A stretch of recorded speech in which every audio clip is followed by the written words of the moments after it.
Hello,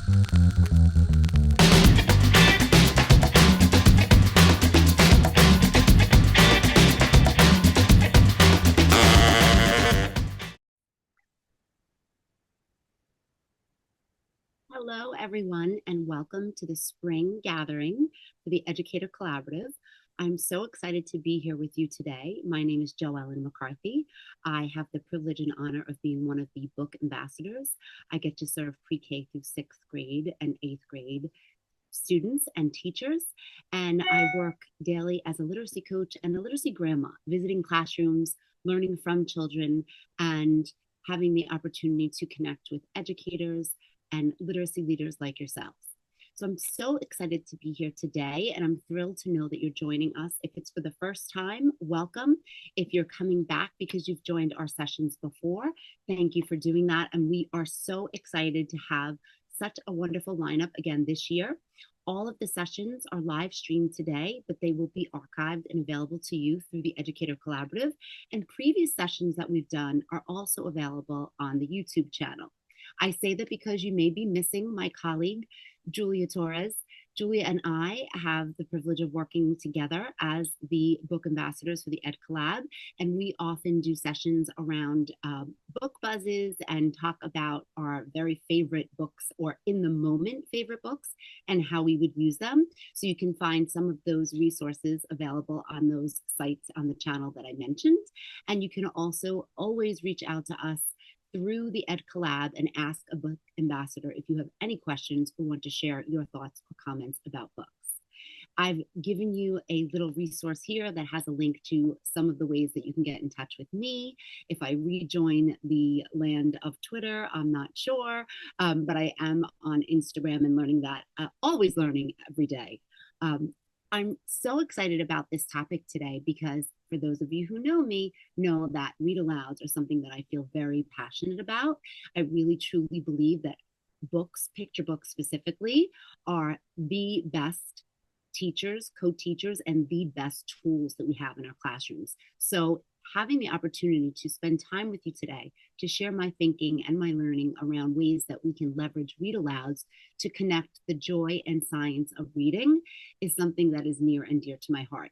It is really something I've been doing my whole life because, as you know, the science of reading is not new. There is nothing new about the science of reading. It is a body of research. It is a way in which we can use information to inform our teaching and our practice to best reach kids. So for those of you who've been teaching and learning for as long as I have, you may be familiar with some of the battles that have gone on in education. You may be familiar with some of the mandates. So we have this battle between scholars and policymakers, and really what we need to do is to come together to figure out the ways to serve kids best. And that is why I do believe when we do that, we are able to marry and to complement and to find the joy that lives in this heart work of teaching.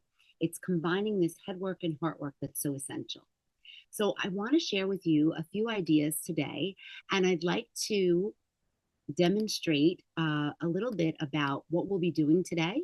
Today, we will be exploring the science of reading, this body of research, what it is and what it is not. We will look at ways it should inform curriculum and pedagogy. And I say should because, as you know, that isn't always the case when policies start to take the place of practice and politics get in the way. So if we're holding on to the joy, we're going to try to find and address the ways to live with all of that, I'll say.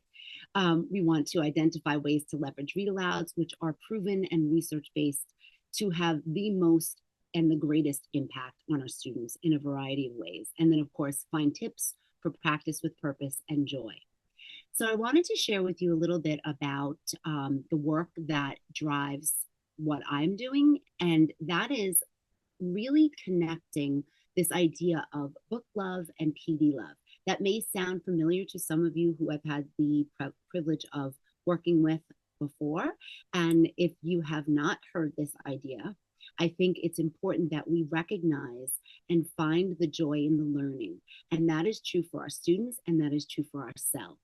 So when we think about this, one thing that we can agree on is the impact of read alouds, because it is proven, it is absolutely essential to note the effect that read alouds have had. So if we look at first and foremost the statement from NCTE, I think beyond read alouds, I think this really supports why reading instruction has to be informed and has to be evolving at all times, because reading instruction is informed by factors such as ongoing assessment of students' reading development, their interests, their attitudes toward reading, motivation, their home literacy experiences. And this includes the routine evaluation of students' response to instruction, since one size never fits all. Can we get like a big banner that says that? One size never fits all. If you want to know more or read a little bit more about some of the position statements that NCT has so graciously offered on its site, there is a QR code that will take you there. I think it's important to recognize the research that is in all of that work that we're talking about today. I think it's important to recognize the influence of scholars who have come before me and whose shoulders I stand on, who have so valued read alouds and have really influenced the work that we're doing in classrooms. So this workshop or session, if you will, is going to be pulling on some thought leaders or taking from some thought leaders who have influenced my school of thought around teaching and using read alouds.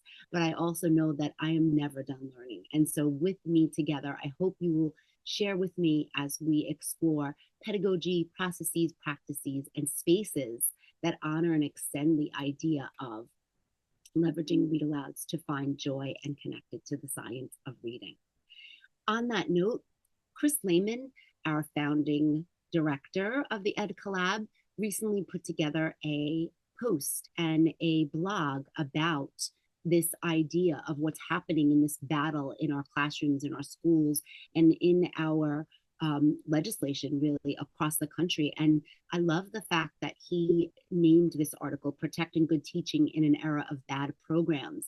And one of the things that we do at the Ed Collab is we join together monthly to have a think tank to get together to discuss and explore ideas and to really push each other in our thinking and to recognize the research and the pedagogy and the humanizing pedagogy that exists in our, or should be in essential in and centering everything that we do. And so we were talking recently around this idea and recognizing that some of the states and things that they have put out have not always been to the benefit of our students, because there are policymakers who are mandating things.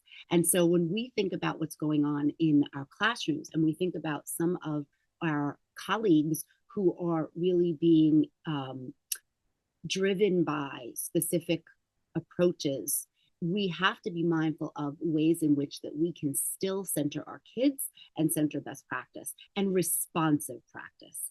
I think it's Dr. Zaretta Hammond's words in saying that there's no such thing as best practice unless we're focusing on responsive practice. So I'd like to invite you to please check out some of Chris's work in that article where he talks about valuing the importance of valuing and recognizing that if we teach or lead in a climate of must-dos, that we have to really tread carefully and thoughtfully on sound practice. We have to think about the ways that sometimes our programs and the ways in which we're given materials and resources can be misused, and we have to be sometimes the loudest ones to recognize and support and really fight for what's right for kids. And if you've joined us before at an Ed Collab gathering, you know that's what we do while we're here. So let's get to it. Let's also talk about some of the joy and key ideas in what the science of reading is. As I mentioned, it's a body of research. So let's start by exploring this body of research.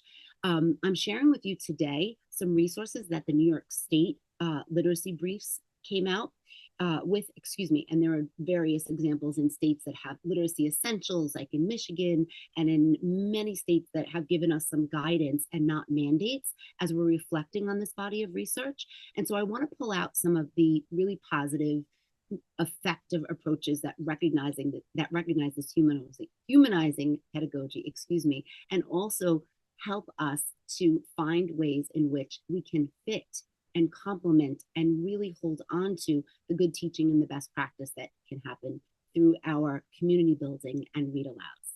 So think about this. This body of research has been around for over 50 years. And when we think about and identify the key ideas and the research practices that has influenced and impacted students and helped accelerate their growth, that's a wonderful thing. We shouldn't be arguing anything about that. We should be celebrating that. We should be taking every opportunity we have as educators to come together to learn and to reflect on the ways in which we can provide opportunities to accelerate learning for kids. So we have to think about that. And we have to think about the ways that our assessment can inform our instruction for every grade level, from early childhood through all adolescence and for all populations, which means, again, one size does not fit all. We want to recognize that there is an emphasis on some structured literacy skills, right? That's the new term, structured literacy. Some of us may be familiar with the 5 pillars, the big ideas, the essentials that have been around since the reading first years. But those essential skills are just that. They are essential. They are opportunities to help develop and to improve kids' competencies as they are reading and writing and learning and living. And that's where I think the joy lies. When we can find this common ground of where the science of reading is recognizing the human lives. And so here's a fabulous example. We want to be joyful. We want to find the great examples. We want to find the great support for this work. And so think about this in terms of recognizing how the key ideas and research are informing our practice when we're thinking about and we're centering students and student-centered environments, when we're thinking about academically rigorous, intellectually challenging tasks, when we're thinking about how tasks and time and text need to be matched with readers' needs. Are we being the most adaptive to our students where they are and where they need to be going, their abilities, their readiness? I love the Carol Ann Tomlinson term readiness over ability, because what they're ready for in this moment may change over time, and what they're ready for in various areas and under those big ideas in different skills at different times, that readiness changes. Are we recognizing and finding time to be inclusive in our curriculum? Are we being adaptive and responsive in the assessments that we're using? Which means, yes, not only valuing those assessments which are standardized to the one size approach, because we know that isn't always what works best. Are we recognizing the opportunity for real world adaptations? Are we being responsive and oriented toward inclusivity and diversity? And we connect these ideas, I think we have the best approach, and that is where we will find the joy. So I'd like to think about this for a minute. I'd like to ask you to think about, how are you finding joy? I recently had the privilege of speaking at the Michigan Reading Association, and their theme for the conference was discovering joy. And so I think about that because I think we have to choose joy. We have to be intentional in finding our joy.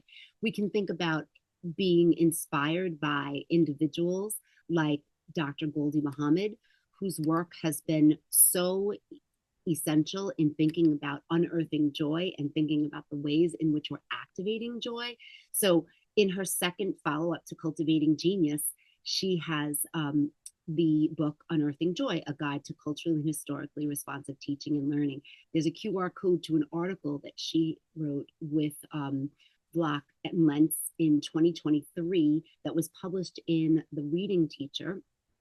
And I think it's something that you might find of value if you haven't read it.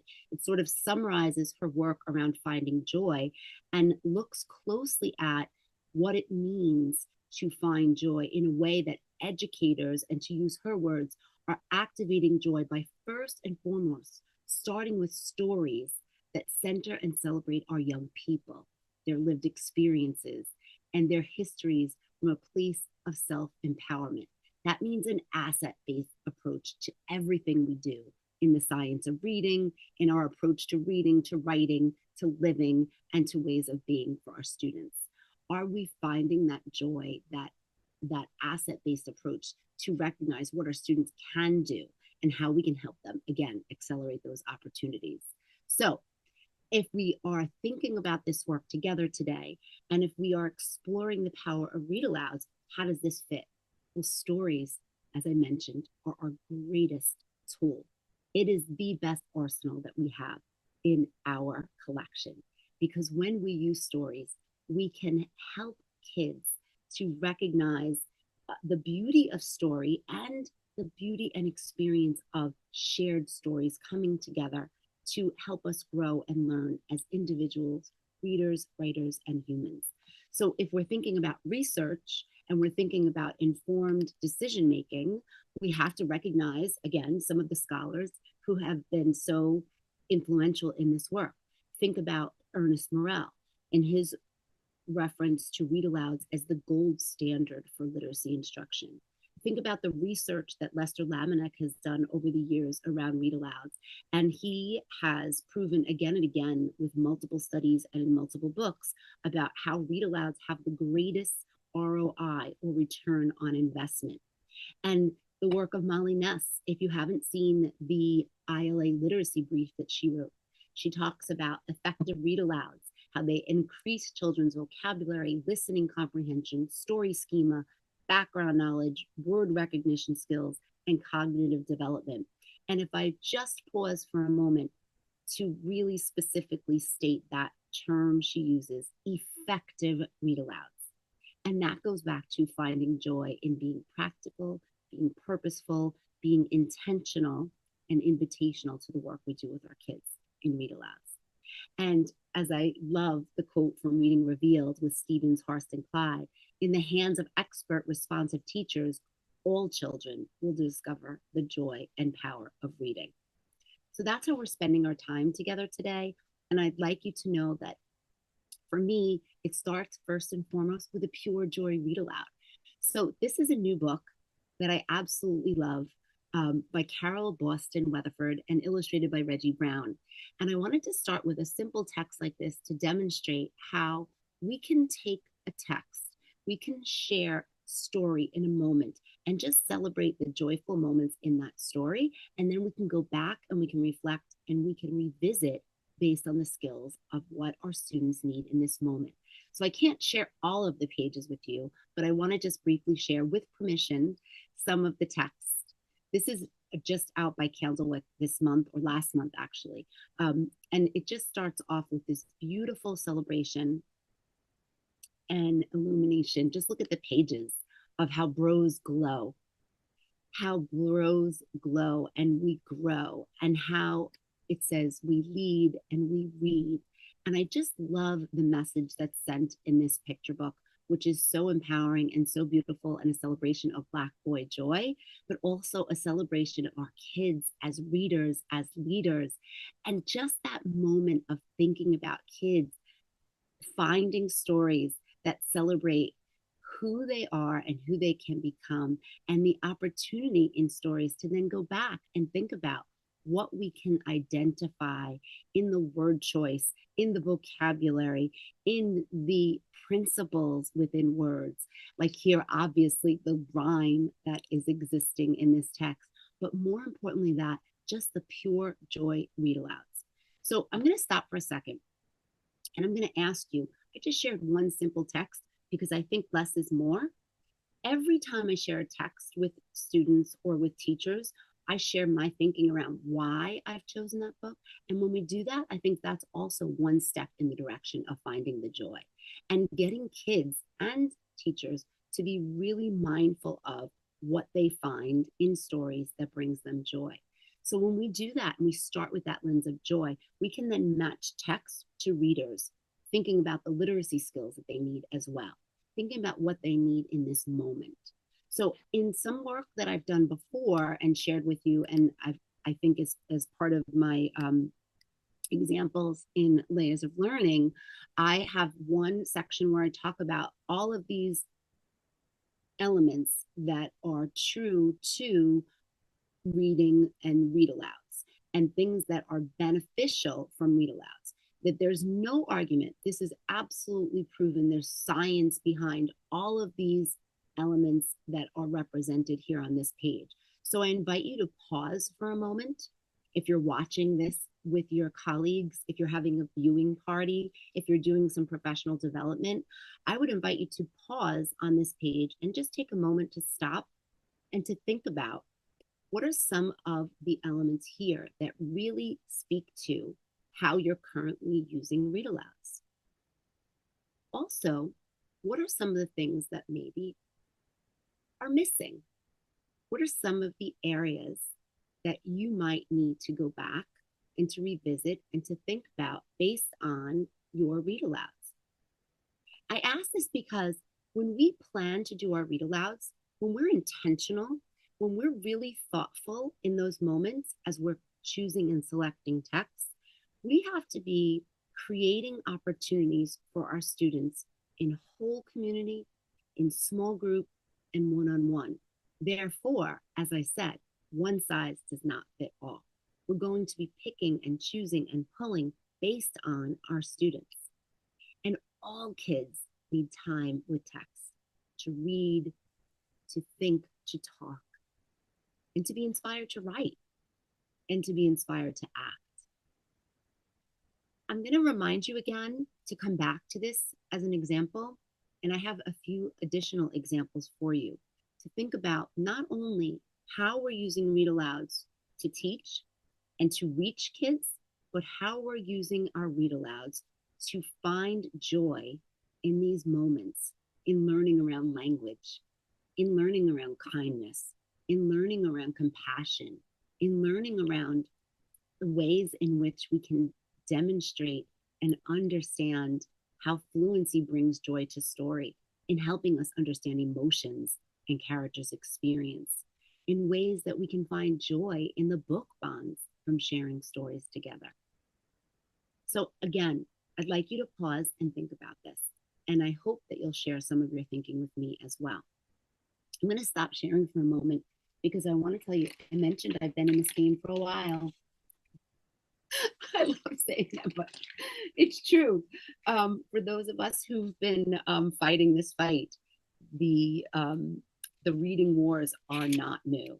And so I think back to an experience that I had many years ago where there was a resource that came out that was called Text Talk. And there's some research and summary of research. I still even have some of my materials. Isabel Beck and Margaret McEwen were some of the creators behind this resource as a way to think about using read alouds to really capture vocabulary and expand the experiences with words and language. And I absolutely think it was a great way to get us to be intentional in looking at text. Now, I say this because you know me, you know the way that I roll. I pick up a book and I start to say, oh, this book is a book that, not about that particular book, but about finding books that will help us, as I said, expand vocabulary or experience and understand fluency in a new way, and on and on and on. We can keep filling in the blank with the literacy skills. But I mentioned this Text Talk as a resource because when it came out, it actually came out with these pre-coded little post-its where every book that was given as an example, and this one came from a book called Beware of the Bears. It has a little baggie and it had post-its. Now, I understand that we sometimes can find examples to inspire us, and we can sometimes go to resources that have some scripts.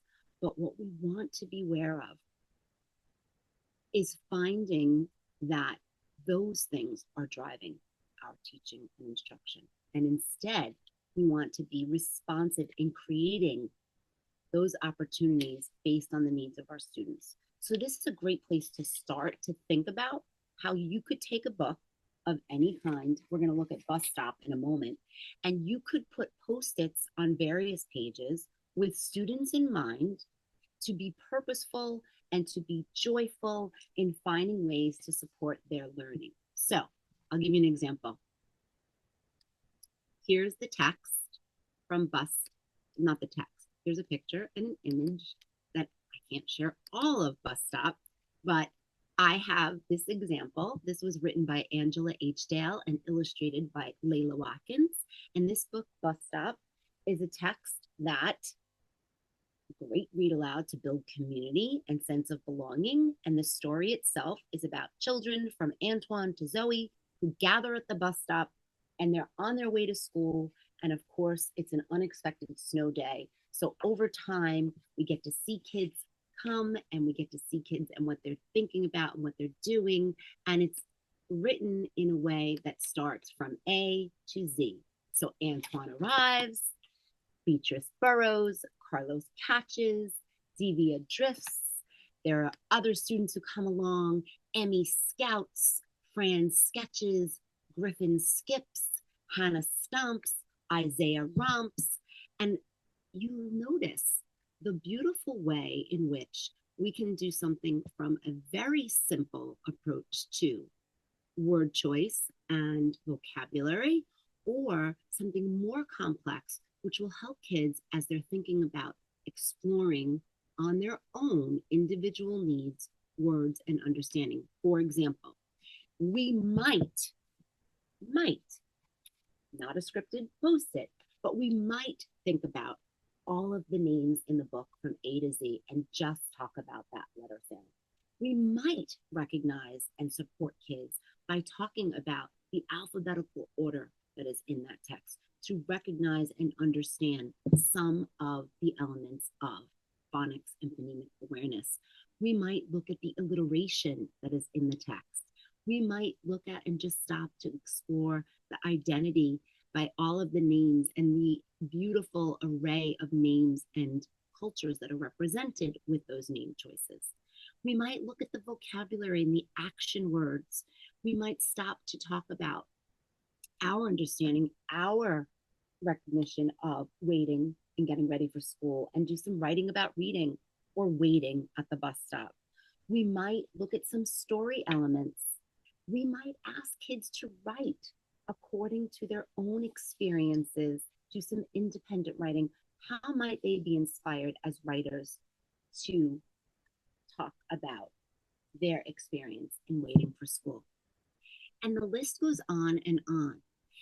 I'm not saying we can't have a place to start with some guides and some resources, but think about when we stop and when we reflect and when we're really mindful of in the moment with individual children, we're really able to differentiate to meet their needs. That comes with time and it comes with practice. And it comes with that sense of joyful learning together, creating structures and routines when we can come together as colleagues with our books, with our text, with our assessments of our students, recognizing their needs, where they are, what they need to focus on, and to plan accordingly. When I mentioned earlier that Chris shared a blog about the protecting good teaching in an era of bad programs, one of the things that he does mention in his article is, and I strongly recommend that you go back and take a look. It's something that I think is really valuable. He talks a little bit about reasonable fidelity and thinking about how we have to pull from resources to find what's reasonable and what is going to be effective for our students. That means sometimes fidelity isn't always following something exactly word for word, or fidelity isn't always best served when we create everything from scratch. It's finding that balance, making good choices, guided by what our students need. And I think that that's something that's really important that we're focusing on as we're planning and finding these opportunities for joyful read alouds. And again, everything we do, if we read aloud because of cultural response to sustaining education and the science of reading, are we also reading aloud to make sure that our text and our experience with text is one that helps students feel represented, reflected, understood, and valued?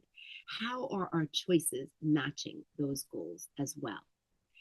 Thinking about read alouds it is the most powerful literacy practice that can allow teachers to create a culturally sustaining and community-centered classroom climate. That's a quote right out of text from Winter and Hoyt. And I think it's essential that we are reflecting on this idea and this opportunity as using read alouds as our greatest resource for balancing. And I'm afraid to use the word balance, but and you know why, educators, right? But how we can use read alouds as a way to complement and to support and to supplement the needs of our students with the tools that we have in our hands and in our classrooms. Okay, so let's go back a little bit. Let's think about also some nonfiction resources. Why do we read aloud?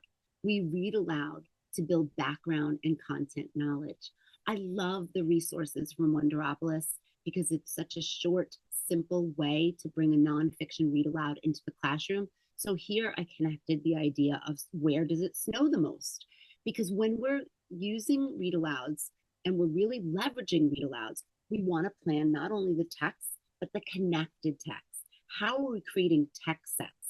How are we creating opportunities for kids to learn and think across not only pages, but across books and across ideas? So again, we could find multiple books around snow. We can find multiple books around school experiences, but we want to balance fiction and nonfiction at all times.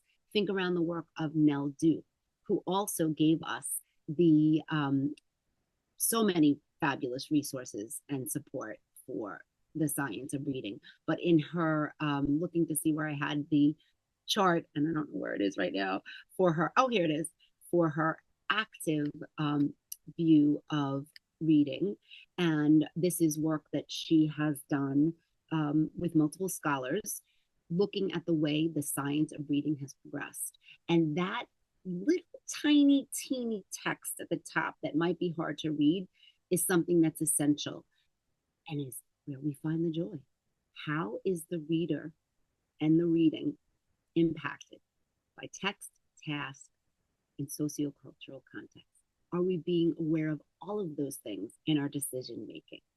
So when we think about read alouds, they can simultaneously help us build content knowledge, print knowledge, oral language skills. And I want to share with you some ideas that I have been playing with in terms of supporting this idea of shades of comprehension, right? We've got shades of meaning as we explore vocabulary, but how can we explore this idea of the pillars and shades of comprehension? Because when we are focusing on these areas, it is a yes and approach. We must be focusing on a yes and approach and not one isolated skill. We have to shift our thinking to be more responsive to these yes and. Yes, and we want to explore oral language. Yes, and kids are exploring and needing some help around fluency. And comprehension is the key to everything. All of these ideas impact comprehension, vocabulary, fluency, phonics, phonemic awareness, and oral language. So it's these shades of comprehension that we have to recognize and make space for as we're choosing and selecting text to honor our children. Okay, so I have a few more examples that I'd love to share with you in finding the joy. And one example, because I jumped into my Nell Duke thought when I was thinking about informational text, is this idea of finding space and time for read alouds in our content area. So these are just a few examples. There's a great resource by Allison Hintz and Anthony Smith about mathematizing children's literature. And I think that we can do that with any text as well. If we can find books that we can build in time to connect across to our math concepts or real world concepts, or the perfect pairs examples from Melissa Stewart, who's such a fabulous scholar, author, and educator who has influenced our work around nonfiction. Her 5 Types of Nonfiction is another great resource for educators. And her Perfect Pairs really looks at some of our science goals and how we can use read alouds to connect in our classroom those real world ideas and science concepts. So when we're planning together, when we're coming together as a team and we're thinking about finding and leveraging our read alouds, it comes with time to think about our current units of study, our current practice, our current curriculum goals. Because remember, it's a curriculum of children that we really need to focus on. And when we plan accordingly around goals within those experiences, we're going to be honoring kids. Okay, I have a few more tips and ideas and examples to help as we're practicing this work. I mentioned a little bit about vocabulary and shades of meaning because that's a concept that's been around a while. But I think it's important that we're using read alouds to expand what Dr. Zaretta Hammond would call word wealth. And I love this quote where she talks about how the science of learning intersects with the science of reading when we expand our vocabulary and we're helping our students become better thinkers, stronger readers, and more powerful writers. And the word wealth that is scientifically proven to come from read alouds as kids are exposed to new words. We are also thinking about opportunities for word play. This is an example from a picture book, You Rule, written and illustrated by Rila Alexander, which very explicitly shows shades of meaning around various words. And it becomes a great opportunity for us to find and to pull out words from any text and to invite kids to do this work where they're thinking through and finding multiple examples. So here's some examples of students doing this with colorful words. You might recognize paint chips from your local Home Depot or Lowe's. And yes, teachers, go ask for those resources. If you tell them you're a teacher, they'll let you walk out with stacks of paint chips that you can use with your students, and they can create fabulous opportunities for wonderful, wondrous words using that idea of color charts. So I'm just going to go back quickly to that slide so that you can see this idea of using the color charts and the chips to show various shades of meaning around certain words. I love the idea of thinking through this intentional vocabulary instruction versus incidental. How can we offer direct, explicit, teachable moments through our read alouds? Can we stop? Can we pause to connect an image in a text to a word for our students? Can we stop to demonstrate using our actions to demonstrate words or word meanings? Can we take a word or a text or even a sentence from a read aloud to stop, to define, to paraphrase, and to reuse and have kids reapply in multiple contexts? You might be familiar with the total physical response activity from Dr. Asher, which gives the opportunity to think about ways in which second language learners or multiple language learners can really benefit from the total physical response to acting out words and their meanings.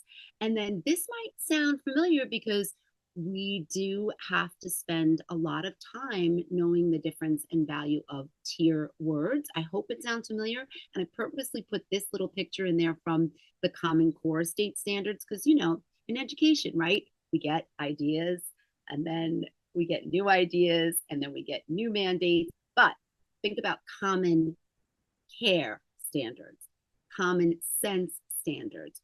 Are we exposing kids through rich read alouds to look at and to think about and to learn from those words, those tier 2 words that shape our vocabulary, the words that they may not experience in everyday language, but have high utility and they can be found in many contexts, the rich language that we find in read alouds, those beautiful words that go beyond everyday familiar text and help kids expand their word wealth.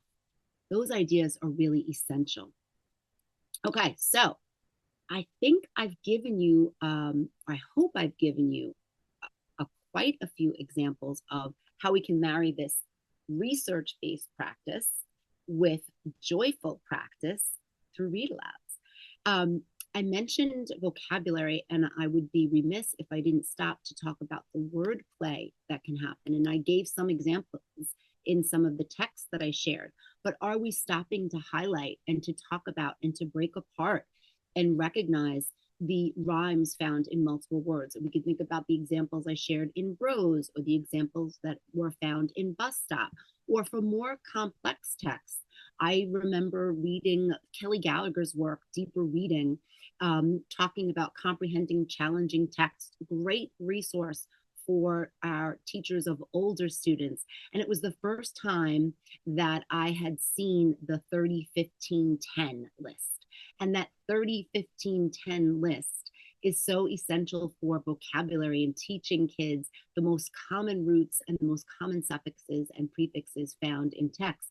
I remember in school as a high school student that everyone, around the time of SATs, we would all stop and we were panicked about Latin root words and recognizing all that. And that kind of intentional instruction in supporting kids will help them to bridge their gaps in vocabulary. So I think that there are multiple ways to find texts that have beautiful language and then to follow up.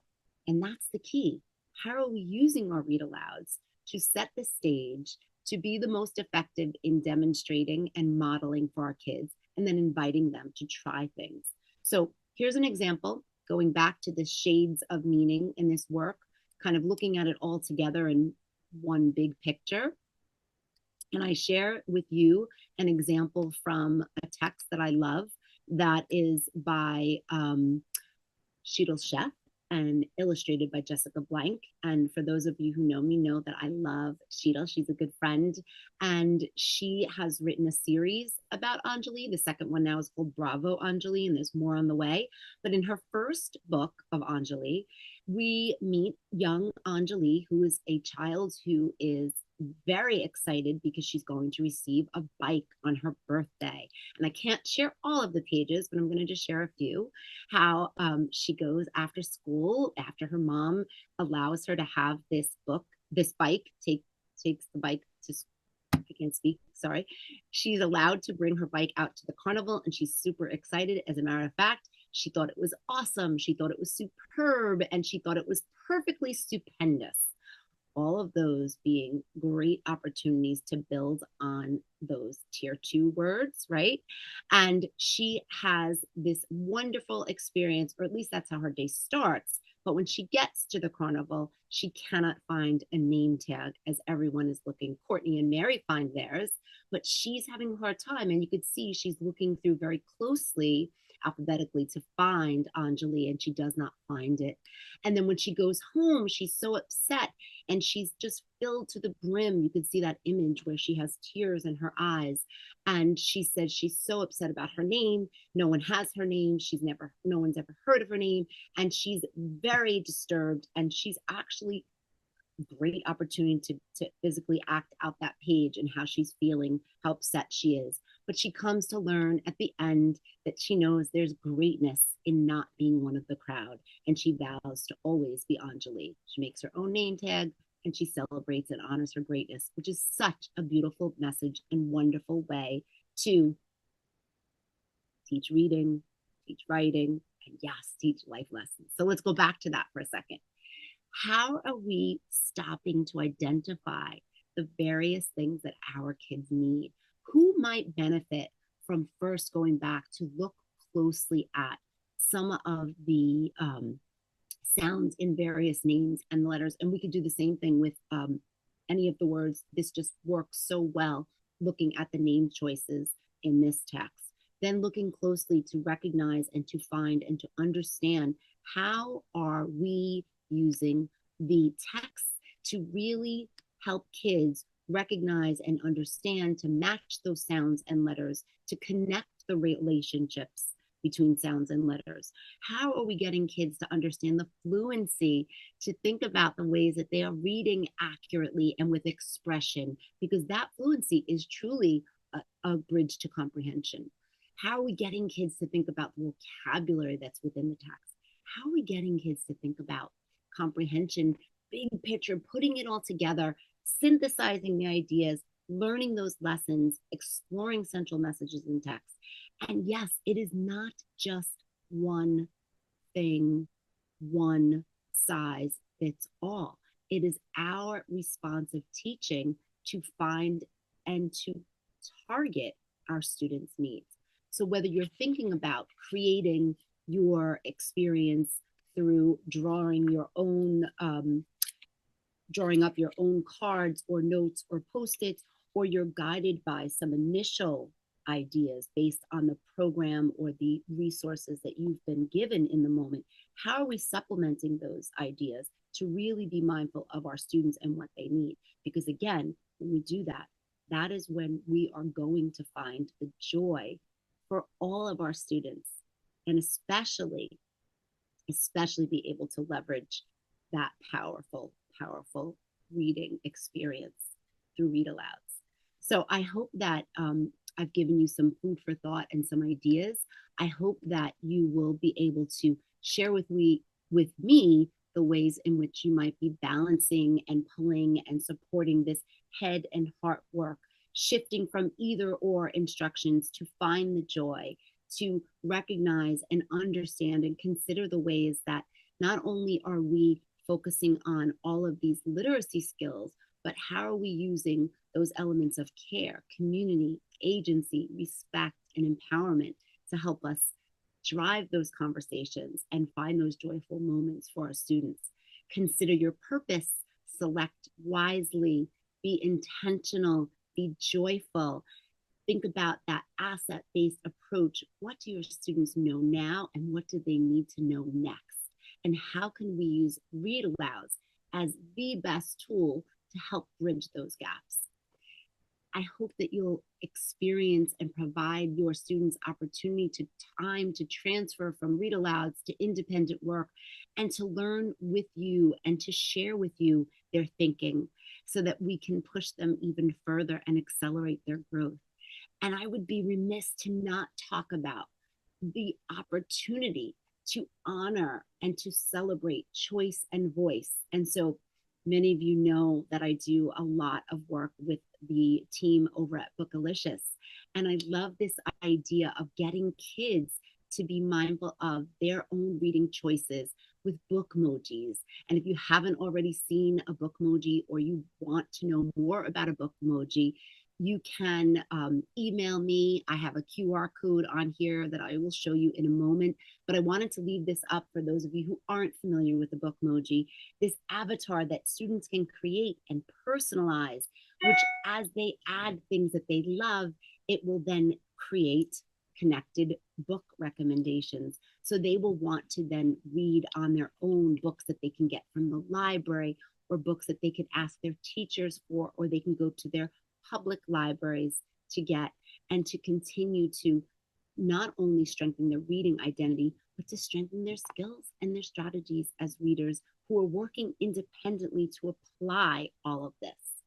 So I think that, again, if we are focusing on the joyful ways in which we can use read alouds to reach our students, I think that we will be most effective.